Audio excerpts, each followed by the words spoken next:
Party തന്നെ നിശ്ചയിച്ച എല്ലാ സമയക്രമങ്ങളെയും മാറ്റിമറിച്ചുകൊണ്ട് ഇപ്പോൾ അവിടെ വിലാപയാത്രയിൽ ഈ ജനങ്ങളുടെ ഈ ജനസഞ്ചയത്തിൻ്റെ ബാഹുല്യം തന്നെ തെളിയിക്കുന്നത് അതാണ്. ശരിക്കും VS ഒരു പ്രതീകമാണ്, ജനാഭിലാഷത്തിൻ്റെ പ്രതീകം എന്ന് വേണമെങ്കിൽ നമുക്ക് വിശേഷിപ്പിക്കാം.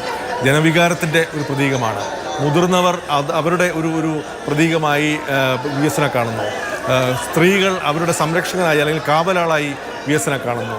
പാർട്ടി പ്രവർത്തകർ, അതുപോലെ തന്നെ സാധാരണ പാർട്ടി അനുഭാവികൾ, ആബാലവൃദ്ധം ജനങ്ങളും ഒക്കെ തന്നെ അവരുടെ ഒരു കുലപതിയായി, ഭരണാധികാരിയായി, കുടുംബനാഥനായി ഒക്കെ VSനെ കാണുന്നുണ്ട്.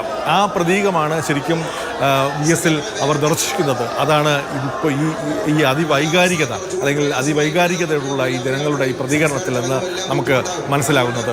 എനിക്ക് തോന്നുന്നത് കേരളം കണ്ട ഏറ്റവും വലിയ ഒരു വിലാപയാത്രയാണ് ശരിക്കും VSൻ്റേത്. അത് EK നായനാരുടെ വിലാപയാത്ര നമ്മൾ കണ്ടിട്ടുണ്ട്, ഉമ്മൻചാണ്ടിയുടെ വിലാപയാത്ര നമ്മൾ കണ്ടിട്ടുണ്ട്. ഏതാണ്ട് അതിന് സമാനമോ അല്ലെങ്കിൽ അതിൽ കൂടുതലോ ജനങ്ങൾ പങ്കെടുക്കുന്ന, ഒരുപക്ഷെ ഇത് തിരുവനന്തപുരം മുതൽ ആലപ്പുഴ വരെ മാത്രം നീളുന്ന ഒരു വിലാപയാത്രയാണ്. EK നായനാരുടെ കണ്ണൂർ വരെ നീണ്ടിരുന്നു.